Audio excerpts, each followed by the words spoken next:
Balaam's donkey. Balaam got in the morning, saddled his donkey, and went with the princes of Moab. But God was very angry when he went, and the angel of the Lord stood in the road to oppose him. Balaam was riding on his donkey, and two servants were with him. When the donkey saw the angel of the Lord standing on the road with a drawn sword in his hand, she turned off the road into a field. Balaam beat her to get her back on the road.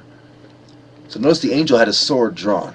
So a sword can be a symbol of righteousness. You live by the sword, you die by the sword, but it can be a good thing. Then the angel of the Lord stood in a narrow path between the two vineyards, with walls on both sides. When the donkey saw the angel of the Lord, she pressed close to the wall, crushing Balaam's foot against it. So he beat her again. Then the angel of the Lord moved on ahead and stood in a narrow place where there was no room to turn, either right or to the left. When the donkey saw the angel of the Lord, she lay down under Balaam, and he was angry and beat her with his staff. Then the Lord opened the donkey's mouth, and she said to Balaam, "Why have I done to you to make you beat me these 3 times?" Balaam answered her, "God, you have made a fool of me. If I had a sword in my hand, I would kill you now." The donkey said to Balaam, "Am I not your own donkey which you have always ridden to this day? Have I been in the habit of doing this to you?" "No," he said. Then the Lord opened Balaam's eyes and saw the angel of the Lord standing in the road with a sword drawn. So he bowed low and fell face down. The angel of the Lord asked him, "Why have you beaten your donkeys these 3 times? I have come here to oppose you because your path is a reckless one before me. The donkey saw me and turned away from me these 3 times. If she had not turned away, I would certainly have killed you by now, but I would have spared her." Balaam said to the angel of the Lord, "I have sinned. I did not realize you were standing in the road to oppose me. Now, if you are displeased, I will go back." The angel of the Lord said to Balaam, "Go with the men, but speak only what I have to tell you." So Balaam went with the princes of Balak. When Balak heard that Balaam was coming, he went out to meet him at the Moabite town on the Arnon border at the edge of his territory. Balak said to Balaam, "Did I not send you an urgent summons? Why didn't you come to me? Am I really not able to reward you?" "Well, I have come to you now," Balaam replied, "but can I say just anything? I must speak only what God puts in my mouth." Then Balaam went with Balak to Kiriath Huzoth. Balak sacrificed cattle and sheep and gave some to Balaam and the princes who were with him. The next morning Balak took Balaam to Bamoth Baal, and from there he saw part of his people.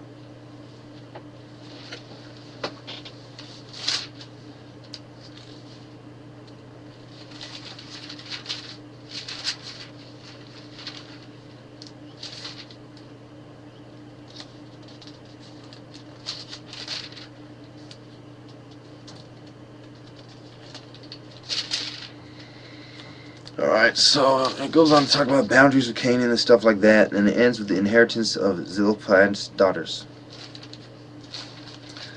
I guess I can read the title. Balaam's first oracle. So I continue with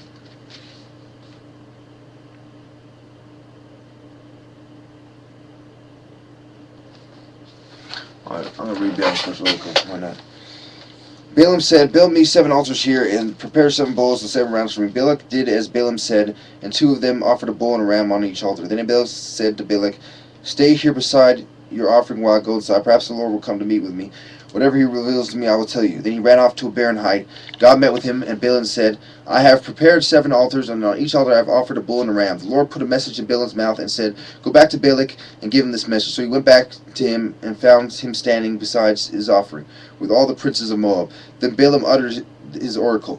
"Balak brought me from Aram, the king of Moab, from the eastern mountains. Come," he said, "curse Jacob for me. Come, denounce Israel. How can I curse those whom God has not cursed? How can I denounce those whom the Lord has not denounced? From the rocky peaks I see them, from the heights I view them. I see a people who live apart and do not consider themselves one of the nations. Who can count the dust of Jacob or number the 4th part of Israel? Let me die the death of the righteous, and may my end be like theirs." Balak said to Balaam, "What have you done to me? I have brought you to curse my enemies, but you have done nothing but bless them." He answered, "Must I not speak what the Lord puts in my mouth?" Balaam's second oracle. Then Balaam said to him, "Come with me to another place where you can see them. You will see a part, but not all of them, and from there curse them for me." So he took him to a field of Zophim on the top of Pisgah, and there he built 7 altars and offered a bull and a ram on each altar.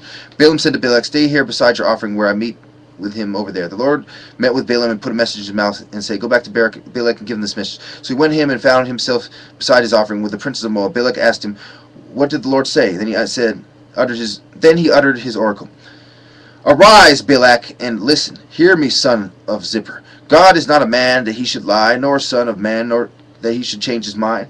Does he speak and then not act? Does he promise and not fulfill? I have received a command to bless. He has blessed. I cannot change it. Nor misfortune is seen in Jacob, no misery observed in Israel. The Lord their God is with them. He shouted of the king is among them.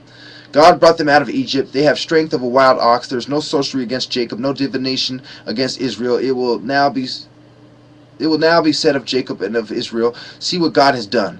The people rise like a lioness. They rouse themselves like a lion that does not rest till he devours his prey and drinks the blood of his victims. Then Balak said to Balaam, neither curse them at all nor bless them at all. Balaam answered, did I not tell you I must do whatever the Lord says? Okay, so I'm going to read Balaam's third and fourth oracles and his final oracles. And I'm going to stop at Moab seduces Israel. Balaam's third oracle. Then Balak said to Balaam, come, let me take you to another place. Perhaps it will please God to let you curse them for me from there. And Balak took Balaam to the top of Peor, overlooking the wasteland. Balaam said, build me 7 altars here, and prepare 7 bulls, 7 rams. Balak did as Balaam had said, and offered a bull and a ram on each altar. Now when Balaam saw that it pleased the Lord to bless Israel, he did not resort to sorcery as at other times, but turned his face toward the desert. When Balaam looked out and saw Israel encamped tribe by tribe, the Spirit of God came upon him and uttered his oracle. The oracle of Balaam son of Beor, the oracle of one who eyes see clearly, the oracle of one who hears the words of God, who sees a vision, who from the Almighty, who falls prostrate and whose eyes are opened. How beautiful are your tents, O Jacob, your dwelling places, O Israel. Like valleys they spread out, like gardens beside a river, like aloes planted by the Lord, like cedars beside the flower. Like cedars beside the water. Water will flow from their buckets. Their seed will have abundant water. Their king will be greater than Agag. Their kingdom will be exalted. God brought them out of Egypt. They have the strength of a wild ox. They devour hostile nations and break their bones in pieces. With their arrows they pierce them. Like a lion they crouch and lie down. Like a lioness who dares to rouse them. May those who bless you be blessed, and those who curse you be cursed. Then Balak's answer burned against Balaam. He struck his hands together and said to him, I summoned you to curse my enemies, but you have blessed them these 3 times. Now leave at once and go home. I said I would reward you handsomely, but the Lord has kept you from being rewarded. Balaam answered Balak, did I not tell you the messengers you sent me? Even if Balak gave his palace filled with silver and gold, I could not do anything of my own accord, good or bad, or to go beyond the command of the Lord. And I must say only what the Lord says. Now I am going back to my people, but come, let me warn you of what this people will do to your people in days to come. Balaam's 4th oracle.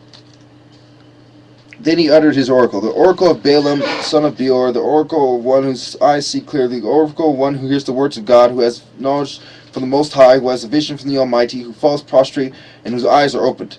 I see him, but not now. I behold him, but not near. A star will come out of Jacob, a scepter will rise out of Israel. He will crush the foreheads of Moab, the skulls of all the sons of Seth. Edom will be conquered. Seir, his enemy, will be conquered. But Israel will grow strong. A ruler will come out of Jacob and destroy survivors of the city. Balaam's final oracles. Then Balaam saw Amalek and uttered his oracle. Amalek was first among the nations, but he will come to ruin at last. Then he saw the Kenites and uttered his oracle. Your dwelling place is secure, your nest is set in rock, yet you Kenites will be destroyed when Asshur takes you captive. Then he uttered his oracle. Ah, who can live when God does this? Ships will come from the shores of Kittim. They will subdue Asshur and Eber, but they too will come to ruin. Then Balaam got up and returned home, and Balak went his own way.